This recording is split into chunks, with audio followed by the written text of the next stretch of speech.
F1 is about a racing legend that's coaxed into leading an F1 team that goes on to train a hotshot driver, but that all leads into the potential of earning his own glory.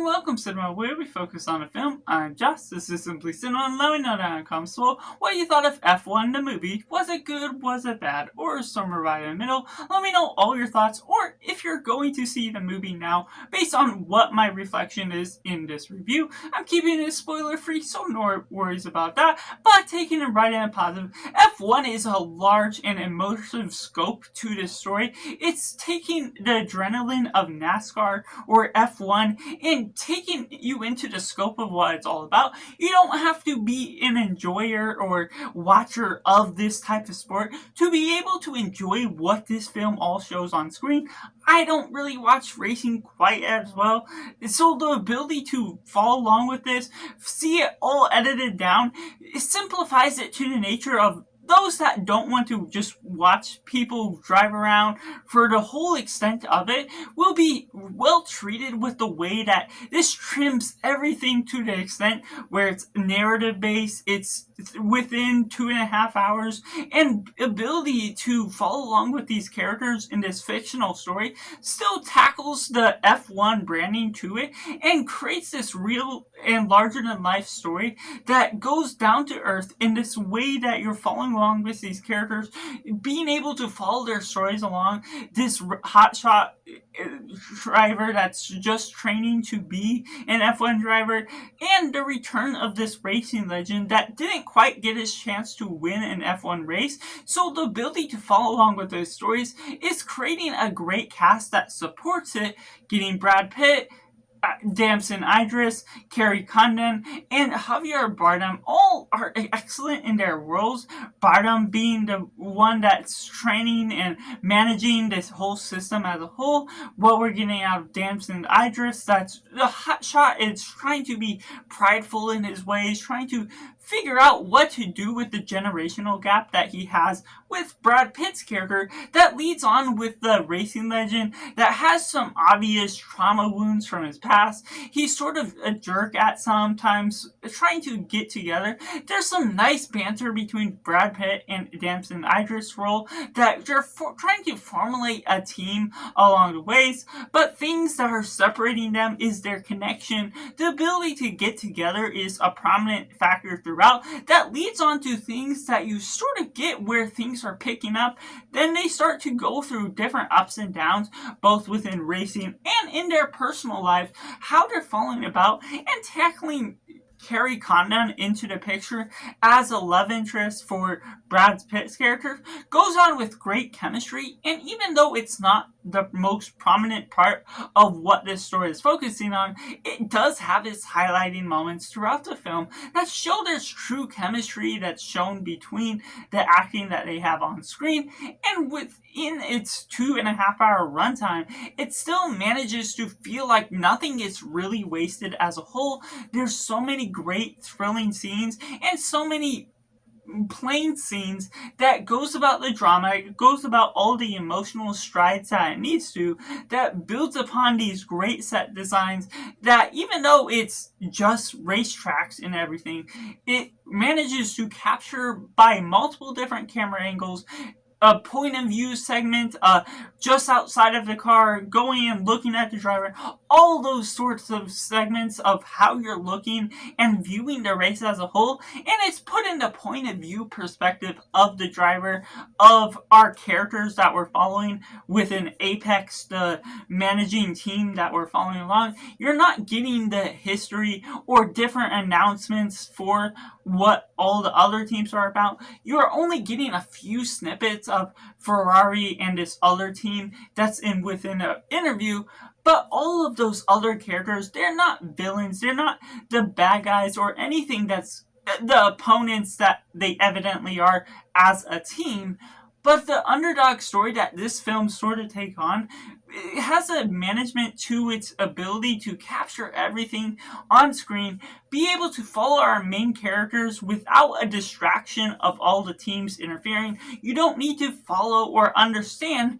who these other team players are that are acting as opponents in the race. You're just enjoying the ride that's going about the thrills and the drama and everything that's falling about with real life circumstances. The evolving plot that leads on from it slowly bleeds out with some of the traumas, slowly spilling out that information naturally where it properly needs to, rather than feeling like it's just throwing that information out there wherever it needs to in order to get the audience engaged. It has a proper build up for those things to progress, for you to understand the characters even before you have the initial impression on fully understanding where they came from, the backstories, the motivation drive that leads them onto why they behave the way they are. And so that's where you get the younger and older generational gap that bleeds into the intergenerational story that I absolutely love as a whole. And getting Javier Bardem doing such a great supporting role as the manager, doing so much scene-stealing moments that you feel all the emotions that he is feeling through the expressions that he's giving on screen, showing he's still a true star on stage for where you're taking his character as a whole. But of course, the cars all look cool, all of the setup and the designs, the pit crew sort of have a little bit of their own characters without distracting from where you're taking of all of the main cast. So it's deliberately quick within some of the ways it's going about, but also slow by the way it's progressing its narrative, feeling natural within its pacing. But because it's encompassing a large expanse of time,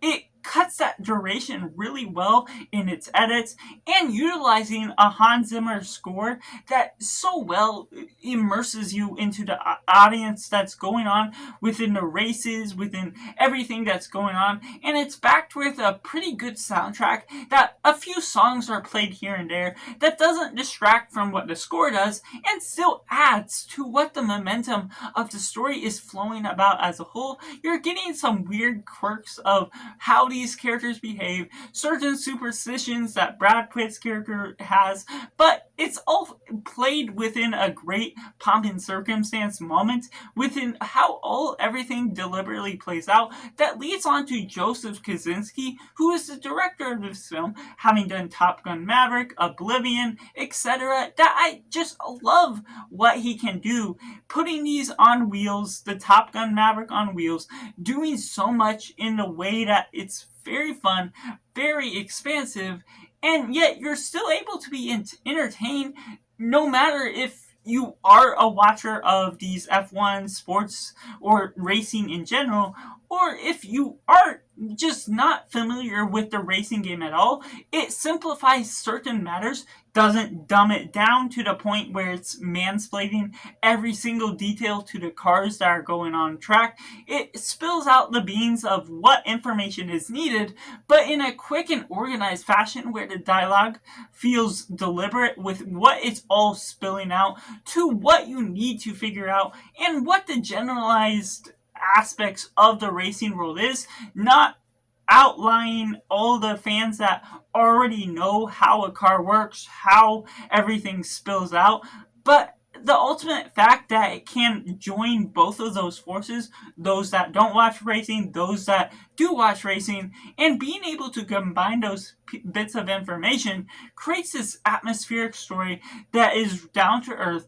yet builds and establishes some great characters to go along beside it. Which takes me into the mixed elements, to which I can't necessarily promise that this story will be for everyone. Certain aspects of the information where if you weren't necessarily into trauma stories or the drama that is all going on screen, especially for a 2.5-hour runtime, then it could drag you down just a bit, not necessarily being intensified by what is going on, because the racing is still only a good portion of the movie, whereas another half of the movie is all talking or different sequences, trying to figure out pieces of the drama. it has a certain focus that's leading on from, but there's new pieces of information, new characters that are included throughout, new scenery that could throw some people off depending on what your focus level is at with where you're following along with this. Hopefully it'll keep you captivated from the very beginning, but if it's not necessarily engaging you at that point, there could be some part of the ride where it goes on its ups and downs, it goes on its roller coaster of whether you become attached to it ultimately or not. Which takes me into the negatives, to which really ultimately there's some parts of the dialogue that don't feel totally authentic. There's parts of the arguments or the banters that feels like it's making things up as it goes, doesn't necessarily break what the plot is leading on to, doesn't interrupt the racing scenes as a whole, because everything I said about the characters, the music score, everything with the scenery, it's all good up until some parts of the dialogue that it's not all screwed up to the point where you can't enjoy the film, because I was pretty captivated by the story and everything that it had to offer throughout what it showed on screen. But ultimately, there were some points of the dialogue that I could argue weren't necessarily the biggest points of where you could take the story, the way you gave each other nicknames or deliberately asked certain questions that didn't always feel like it was set up in the natural way that it could have been. But that's really my biggest points to where I have to take the film back a bit from being something grander than what it could have been. So that's just my personal thoughts on F1 the movie, which I have to rate a simply 8.5 out of 10. Let me know down in the comments below what you thought of F1 the movie. Do you like it? Do you not like it? Or somewhere right in the middle. Let me know down in the comments below what points you agree with and what points you disagree with, and if you have anything extra to add. And if you haven't seen it yet, make sure to let me know if this review helped you out, whether you're going to see it or not. Make sure to like this video if you enjoyed it, subscribe if you haven't already to join in film culture community where we talk about the love of cinema as a whole. So that's just all, and make sure to do yourself a favor and go watch a movie.